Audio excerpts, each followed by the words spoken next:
kaJesu isebenta nganalolu hlobo nalo, noma-ke singathi isebenta kanje. Umuntu angathola kona mbamba akahambi. Yiko uPawula uthi kuPhilippians 1, lo ngulomunye kulamalanga lesithi tika khona, asisathi sesimphindze kangakhi. Siyabonga nemaswati siyawapha njengoba sathi ungasuki kule channel phindze page lakhe umfundisi. Ubohle uhlola nje ukuthi umlayeto lo tsilika ezulwini uthini. Uthi Pawula sengithembe yona leyo nto. Ngabe yini lento? Sinento bazalwane. So iminis yaJesu ithi ungathola lento ngeke usuke. So ngasho ke kwesibili ukuthi kodwa nangakakuthole uyahamba. Muve na First John naye le sithi tika ngaye. Sibonge kakhulu kulaba abasukele lama chapters lang-25. La khona besithi asitholi tingoti. Sitawubapha abazalwane. Lokunye sibaphile nasikuko esukwini lokwenyuka kwaJesu. Kuthi Jesu nakenyuka upha abantu tipho. Nathi besolo solithandazela njenganyalo nje sesithandazele sesicalile. Besingathi imali sesiyabekelela kwenyuka kwaJesu kwa-2026. Ngoba uma Jesu angakabuyi noma-ke nathi singakahambi, vele lutaba khona lolu suku. Sabakhumbuta-ke abantu ukuthi vele Jesu njalo nje nakenyuka upha abantu tipho. Bekavele akubekile ukuthi ngani banaku kuna indzawo nayi anazikhathi nasi. Kutaba-ke ngilabo lapha khona. Ngoba impilo ithi bazalwane, noma ulehedeni noma usinzisiwe indvodzana kaNkulunkulu, la emhlabeni nje impilo ngu-PTP. Impilo ithi iplace ukuphi, phindze ithi isikhathi ngubani, bese ithi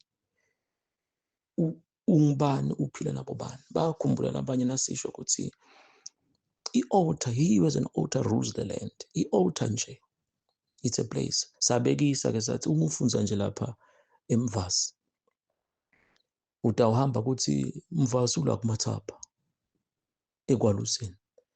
Then-ke number 2, sikhatsi kutaba khona lokho ukuthi kumbe wenda 4 years i-degree yakho. Netikhathi utawungena ngato, hawu mfundisi ngabo lesibili ngingena nganasikhathi nasi. Bese number 3 kokugcina kutaba nemuntu ema-lecturers. Lo muntu nalendzawo nalesikhathi kwakha impilo yakho. So impilo nje igavinishwa ukuthi indzawo ngumuntu sesikhathi. Nasi-ke uNkulunkulu wasibekela lokho. Sabapha abazalwane. Ngilanzeke lokho ukuthi nema-ministries onke-ke athathela lapha kule ministry yaJesu. Nje Jesu besingathi unelisonto nje lapha ngisheya. Cela kuphinza.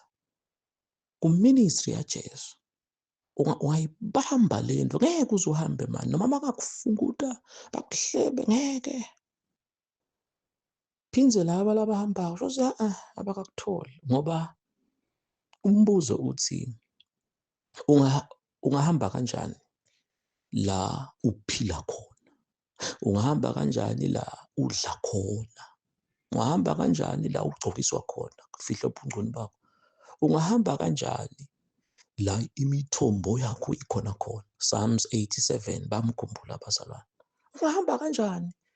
Naku nje la ngikhona khona angikayishiyi inhloko yami emishini ukuthi ngishiya inhloko yami emishini ngihambe nayo. Ngeke ungibone edolobheni, ngibona umfundisi, uthi inhloko.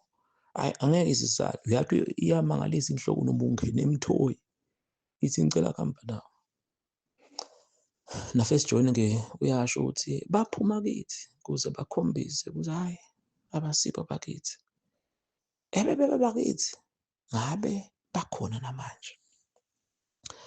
Sibonga lolo lwadi ensukwini lokugcina. Ningaphumi, ningasuki emabandleni. Ngithi nje ngesencele abazalwane ngoba Bese ngesekudla senikhombisa ukuthi bafundisi ningesabi. Yebo, kona kukhona lokunye ukuthi ungakhanza ukuthi labanye abantu bahamba kusho lokho ukuthi sekuthi angifuni lokusho ngoba uthi azuthi ya, ngoba bazalwane ngihambe ngabona lokuthi umuntu thina lesikhuluma nemindeni isicele noma labanye kube khona athi sikhulume bese kube khona hawu yathi mfundisi mina sengikucelela ekhaya ngoba Jesu ungumlamuli wethu inkunzi lethu imbili nababo Pilate naHerod naku uyobethelwa Jesu kuthiwa ba-reconcile that day. Oh hallelujah. So ubeva abantu bathi mfundisi yathi la khaya kakhulu nasekushadwa nje la sikhuthatha khona nathi ningaya emcimbini emshadweni ngoba kusuke kwakhiwa sisekelo salabantu ngoba nifaka ibhadi la reconcile khona-ke kwenteka i-reconciliation ukuthi hawu mina ngiyaxolisa ngoba kukhona abantu okhansi kumbe wakho udizetha usesemncane la khona akaphuma amaciniso. Yebo, kulabo labathi inhliziyo yethu ivuma ukuthi hayi ngiyaxolisa ngalamafishane Moya Engcwele uta kwembula lokho kwabantu ukuthi kuba khona lokho ukuthi awuboni kuthi emva kwesikhathi ngiyaxolisa mfana bhuti maybe ngikuhlupha. Ngikhumbula lo mnyaka nathi lokunye lokucondzele nathi ukuthi yathi Jesu wakhuluma solo futhi ukukhuluma into lengiyona kathi babe bathethelela abakwadi lapha kwendawo. Ngitshela abantwana-ke ngithi uyathi Jesu nakasho njalo bekasifundisa ukuthi uma umuntu akuhlupha akade lokuthi uyenta mane lokhu la kwendako akakuboni ukuthi yathi ngenta into le in the future ukuthi awuvela manje angibona. Ngicela nje kuyamisa ebebengathi ngiyathayipha bengathi ngenda kuma-brackets.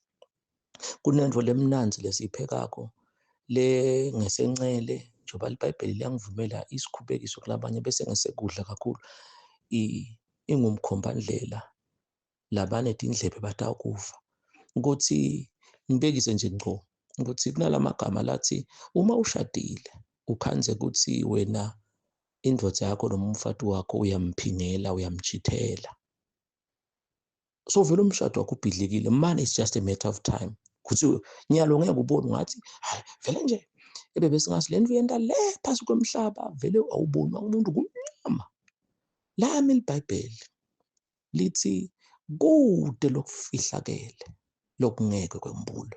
So uyabona-ke lokho nase sikhuluma ukuthi nje ukhuluma hey emadoda ebafati uma nje umshadweni wakho lo shade nayo khanzakala ukuthi lokuchitha-ke kunini phinze la bekukhona nje kukhona lokungalungi kufana nokuthi nje uhamba inyanga ngoba labanye bakhona hey mfundisi hey Nkosi yami ekhaya ngiyoxolisa sebangibambile ukuthi mina nginetimbita noma nginemuthi labanye nginetinyoka leti ngigadako whatever. Kude Nkosi yami bazalwane lokubi lokwentako lokungeke kukufumane ngalinye ilanga futhi don't think lokhu it's obvious ne-judgment ukuthi imsebenzi yoba sebala lisho njalo iBhayibheli ukuthi Jesu mina ngihlola inhliziyo. Buka-ke funza kulabantu okhanzakala ukuthi bekasholo umuntu ukuthi ukhwabanisa imali phindze usho ukuthi uchithela lashade naye laphuma nasethatha ukuculisa wami lo mfana kwenziwa ko-DNA. So uyakubona-ke nasesifike kiwe sitakukhuluma but-ke thatha i-warning nami njena namhla khona labo Greek khona yekela no matter leni wenu yenta kanjani it's just a matter of time. Angibuye-ke endzabeni sale ngiyophetha ngikhulunyiswa-ke ngoba lesihlanu wokugcina futhi-ke lona siya-date spiritual awareness singeke sithule indlu lethu nkulu la simbathisa dona abangacali ukuthi utawumela lesihlanu wokugcina nale nyanga lesisu sakho nje kusasa nakhona lo 30 days senimbuke nje bazalwane lo 30 days ngathi intombi ivejile utamqada nje naye lo 30 days wendela simhla ka-1 July tiyaphasana very late mhla ka-1 ungene kahle langathi namalanga lamayelo waphulile wawakutula wawuhumbula wawajevuda sekadla emthwalweni Nkosi yami wenyanga letako yibani ngilabaphelele ngoba nami ngiphelele. Ngicela kuthandaza uNkulunkulu babe uNkulunkulu indvodzana uNkulunkulu umoya oyingcwele uNkulunkulu lo wayekhona, uNkulunkulu lokhona, uNkulunkulu lodaba khona. Egameni leyise, egameni leNdodana, nasegameni laMoya loyingcwele. Siyabonga Nkosi, nangumoya, nangumphefumulo, nangumdimba, inyama yethu yangekhathi nenyama yethu yangephandle, konke lokhu kwakho lakithi usinikete nje kona, usibolekile kwakho. Siyabonga Baba kuba naNkulunkulu hayi lo njengawe, hayi lofana nawe, kuba naNkulunkulu onguwe. Siyabonga Baba kusikhumbuta nje ukuthi livi lakho lithi sengithembe yona leyo nto. Siyabonga Jesu, mhlabelelo uthi Zulu yemfihlakalo, Zulu yesimanga, wabonwa ebantwini wehla waba ngumuntu. You came to give us life. Siyabonga Nkosi, ungumthombo wethu wokuphila. Qinisile le ndoda nayithi sesingasuka kwesiyephi, ngoba kuwe kunemave ekuphila. Ithi lenye indoda, kuwe siyaphila, kuwe siyahamba, kuwe sifumana bunjalo bethu.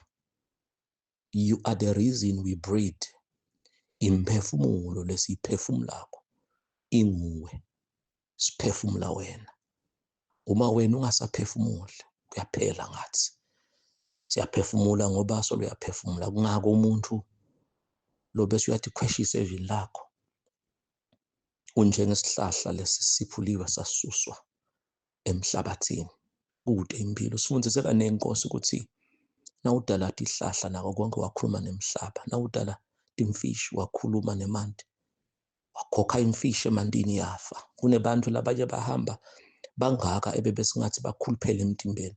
Kodwa bayade ukuthi yathi imali tami ngifile. Akulungu emshadweni, akulungu ekhaya. Hawu spiritually. Kodwa lo muntu siyambona ugcwele emtimbeni. Yebo ukuthi khona timpawu tekuncipha. Ngilokuthi umuntu angasuka kuwe. Tiyafa tintfo letiningi. Angaphili kuleya category le. Sibonga impilo Nkosi. Sibonga nokuthi singeke sisuke kuwe. Siyabonga Nkosi. Singasuka kwesiyephi ngoba kuwe kunemave ekuphila. Siyabonga Nkosi lokhu losusifundise kona. Nemambala. Sikhumbula Judas lo wathengisa ngeliciniso. Wathi asatibona ukuthi ugangile watibulala. Noma ufaka lo moya Judas wekuthi bantu batibulale. Labo labakamadodana kuwe abatibulali ngoba impilo yachubeka. Lona lohlabelele Nkosi uhlabele kahle nakathi because you live I face tomorrow. Because you live all fear is gone. Life is worth a living because you live. Noma wangela lo moya kotsha Nkosi labo labakuwe abasuka bayithatha impilo yabo. Naye Judas kunentinto izathu letiningi lokunye kuthiwa beke bayisikhwameni ebayimali yaNkulunkulu. Sibabonile labanye nabo lesikhathi ngete kwaba imali yelibandla sekuningi lokwebiwako labanye bebesikhathi sokuhlanganyela athi khanza guilty azafuna kususa impilo yakhe ukuthi kusaphilelana. Na Elijah samva Nkosi wathi Nkosi thatha impilo yami. Naye bese worried. Sikuva kahle evini lakho kuMateyu nawuthi don't be worried, ningakhathazeki ngelikusasa. Likusasa lithatha ikhathalela lona. Na Jona naye uyakwata ucansukela sihlahla nje lesamila umphumuta umnikata umthundi. Wamangala ukuthi unesizathu yini sokuthi ungakwata nje. Futhi wazokuphendula kwathi ngifanele ukukwata. Live lakho lisiyalile lathi do everything without murmuring.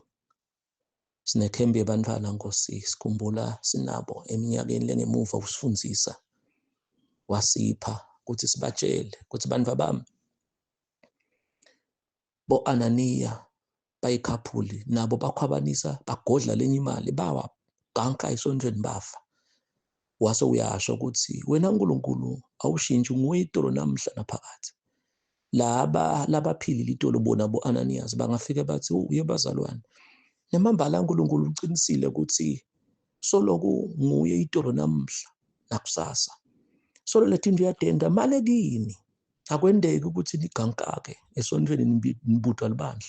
Kuyendeka lesinye isikhathi sibutale nje siye emotweni uthi hawu le mali ibe siba kuphi noma wena sakubona sowudla isikhathi soyeba isikhathi saNkulunkulu. Akusavami inkosi ukuthi umfa gankake nje awe. Kodwa leti ehlakalo leti khona tingoti kugula nekuthi umuntu une-stress. Sola ushintshi ukuthi nje umva ngaganga kunekugankaka lokuthide. Khulumile nangaPaul inceku yakho kuba seKorinte wathi labanye uma ni complain, do everything without complaining. Labanye bamamarisha wavuleka umhlaba baphela, labanye balunywa tinyoka. Wasuyasho Nkosi ukuthi tinyoka lesetikhona manje nemhlaba sibavile. Labanye bathi awu ncebe yenkosi umhlaba ngathi ungifulathele tindoda amatilungu. Solo wena uNkulunkulu awushintshi vele.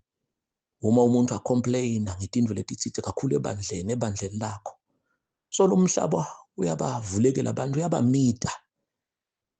Labanye baze bafune ukuthatha impilo yabo. Siyalile Nkosi ukuthi singacomplain. Asihlale kuwe. Ushito ngaJohane wathi hlalani kimi njengoba neligatsha lingeke lithele unless it remains in the vine or on the vine. Ungumvini lo wona. Siyakhethana namhla siphetha lenyanga kuhlala kuwe. Kuze nalena lesisukumisako kusasa. Lesatiko Nkosi siyabonga sesivele singenile nekukholwa nangeluthando lakho. Nayo utasetfala futhi nakhona sitawuthela tithelo. Phindze futhi nayo singene kulenye inyanga, another month sinawe. Siyabonga Nkosi nalibandla lakho. Nangilo mfowethu nangilo tsatsa wethu. Mqinisa. Siyabonga nathi Nkosi konke lokwembulile. Lose uthi kunjenga ukuthi sihlabe ingabile enkulu. Sayicoba sayifaka emafrijini sitahle sikhokha nje. Sendalusu nathi Nkosi sosiphela okukhulu lesitawukhona lokunye ukuthi sikuphe libandla lakho. Shito Nkosi wathi sithatha direct from you. Sikhone kwedlulisa umlayeto wathi singathuli nawo. Lona endlebe uyeva. Siyabonga Nkosi. Dunyiswa ukhatimuliswe ngenxa kaJesu Inkosi. Amen.